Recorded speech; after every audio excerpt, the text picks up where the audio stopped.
Welcome to Quest Radio Physics students. It is Ahmed. We are going to discuss about energy stored in a capacitor. Okay, students. Before learning about the expression for the energy stored in a capacitor,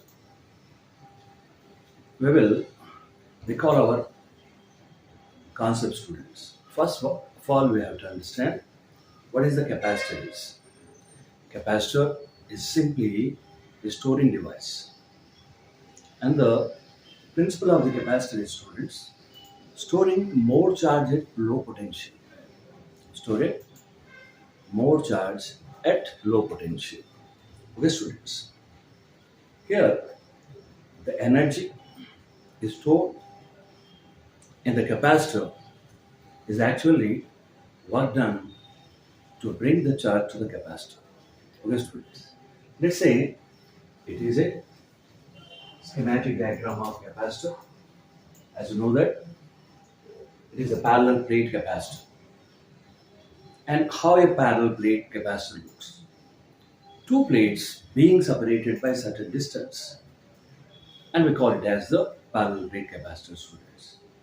Generally, a capacitor is represented like this, where you take two metal plates kept on insulated basis.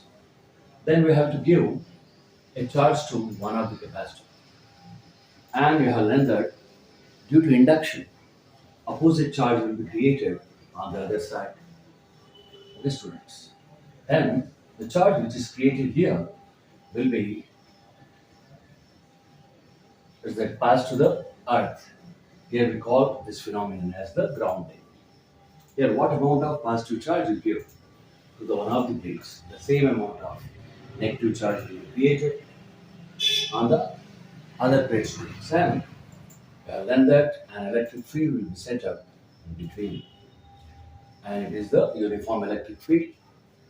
And you know the direction of the electric field vector is from positive to negative, students. Here we are doing the same thing, but here we are storing the energy in between the plates of the capacitor.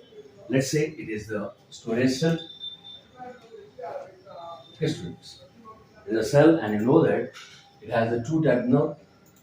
There is a positive terminal and below the negative terminal.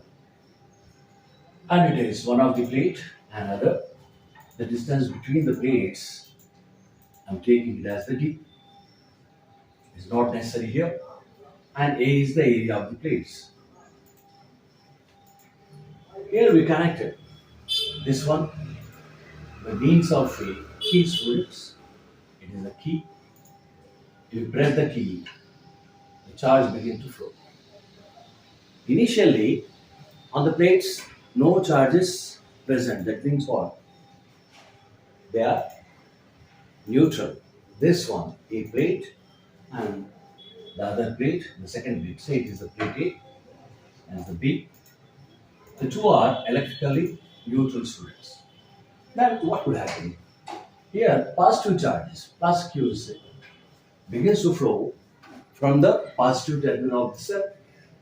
Here, like this, and they begin to store on the or accumulate on this plate. Let's say one such positive charge, okay, stored on the positive plate.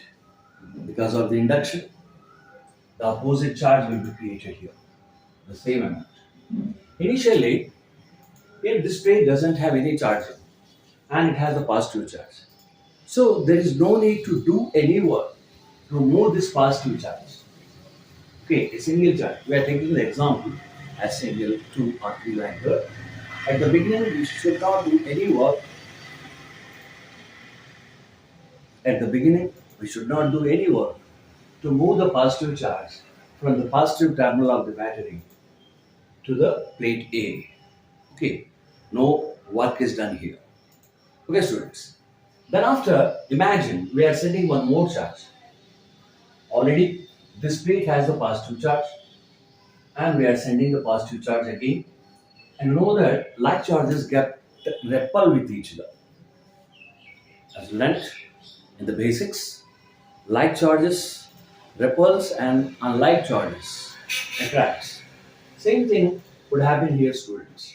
Here, I mean, we have to do a certain amount of the work to move this second positive charge to the plate. Here, we kept a positive charge, one more positive charge on the plate. Then, see this, every time the positive charge is increasing on the metal plate. What does it mean? The same amount of the charge is decreasing in this battery. Okay, student, the same amount of the charge is decreasing in the battery. Further, we have to send one more charge. Here, to send this third charge to the panel plate, it's one of the plates, we have to do more work because repulsion is increasing.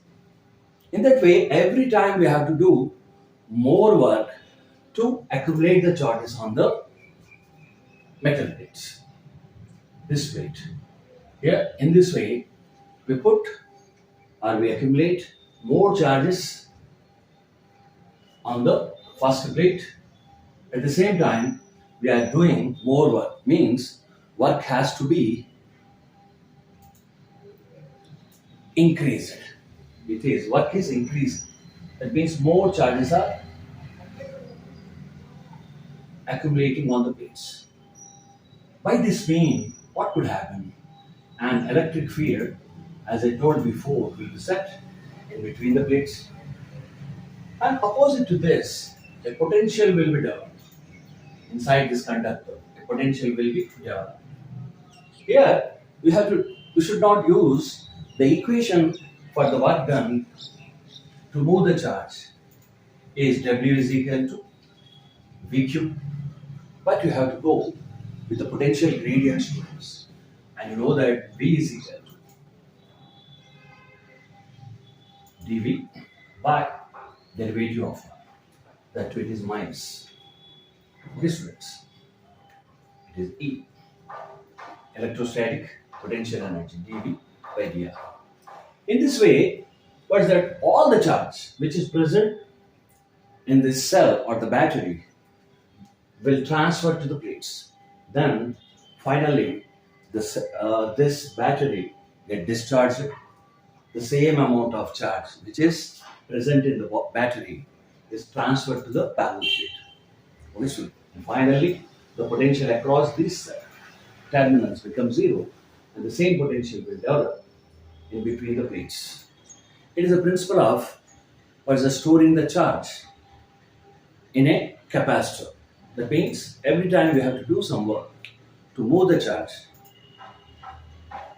towards the plate because charges get repelled. In this way, the total amount of work what we did is stored as electrostatic potential energy. Okay, students, let's derive the expression for the energy stored in between the plates of the capacitor. And you know that work done is equal to F into S. We are doing the same here. Here, work, smaller amount of the work can be taken as derivative of W is equal to V into dQ. Okay, I am using this relation here. We are doing the work here. Okay, students. Here, we are integrating this. It is 0 to W. And we have to integrate this equation also. But you know that the capacity of the capacitor can be had as Q is equal to C. Okay, students. And V can be written as Q by C. I'm putting this value in this relation. What I get? Integration of 0 to W, amount of work done is equal to integration of, in the place of V, we are putting Q by C into dQ. Okay, let's say the charge is increasing from 0 to maximum amount. Okay, here it is 0 to the highest limit is Q. Okay, students, and integration of dW is equal to W, you know that, and C is the constant, capacity is the constant. That's why we are bringing up 1 by C, the integration of 0 to Q limits. These are into Q into dQ. Okay, students, as we learned that integration of x to the power of n into dx is equal to x to the power of n plus 1 upon n plus 1. The same thing did happen with this charge. Integration of q to the power of n 1 into dq will be the same q to the power of 1 plus 1 by 1 plus 1. It is q square upon 2. Here, what then can be written as 1 by c. Okay, we are taking the limits. It is q square by 2 under the limit 0 to q students. Okay, first we have to insert the upper limit followed by the lower. That is, we can write w is equal to 1 by c. 2c I am taking it as in the place of the q. First we are keeping the upper limit. This q square followed by lower limit 0. Okay students, that is work done is equal to q square upon 2c. It is the equation for the energy stored in the capacitor. You can write the different forms of this equation students. Let's see. We know that q is equal to cv. I am putting this value here. What can I had be? Can be had as cv by 2c, that is c squared v squared by cn squared get cancelled. What can also be calculated as half cv squared. It is one more formula for the energy stored in a capacitor students.